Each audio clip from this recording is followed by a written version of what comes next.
اب پتہ چلتا ہے اس شخص کا جس کے بارے میں لکھا ہے کہ جب شاگردوں نے مجبور کیا کہ ہمیں ترجمہ لکھواؤ تو وہ پلنگ پہ لیٹ جاتے تھے، لوگ دبانا شروع کرتے تھے، اس دوران وہ کنز الایمان لکھوا رہے تھے۔ احمد رضا پر جتنی کتابیں لکھی گئی ہے، جو کتاب آپ لے کے آئے میں دکھاتا ہوں، اس میں یہ اس کا کمال لکھا ہے کہ کنز الایمان ترجمہ اس حالت میں ہے کہ وہ لیٹے ہوتے تھے بغیر مراجعات کتب کے، اب جو منہ پہ آیا وہ کہہ مارا۔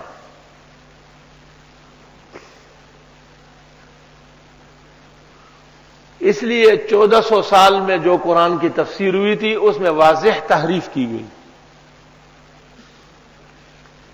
مودودی کی تفسیر صفحہ 5 پر وہ لکھتے ہیں کہ میں نے اس ترجمے اور تفسیر میں آزاد ترجمانی کا طریقہ اختیار کیا ہے، جلد اول، اور صفحہ 189 پر لکھتے ہیں کہ صحابہ سودخور تھے، اس لیے احد میں شکست ہو گئی تھی، سودخور لوگ جنگ نہیں لڑ سکتے، کہتے ہیں تفہیم القرآن۔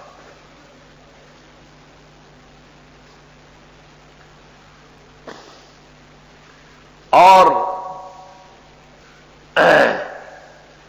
سر سید احمد خان کی ترجمان القرآن تحریفات سے لبریز،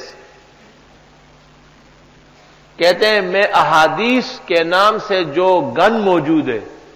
ان کو اللہ کی کتاب کے سمجھنے کے لیے رکاوٹ سمجھتا ہوں۔ کہ مجھے بخاری اور مسلم کا نام دکھا کے ڈرانے کی کوشش نہ کی جائے، پکا نیچری، پکا منکر حدیث ہندوستان کا، بلکہ مرزا غلام احمد نے پہلا سبق سر سید سے پڑھا ہے۔ حضرت مولانا عبدالحق حقانی کو اللہ جزائے خیر دے، انہوں نے فتح المنان کے نام سے جو تفسیر لکھی اس کا مقدمہ ہے فتح البیان۔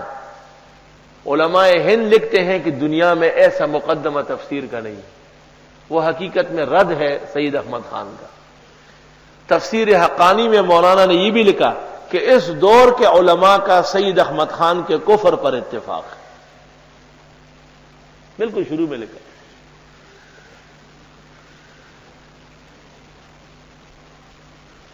یہ جادہ حق سے ہٹے ہوئے لوگ، کٹے ہوئے لوگ،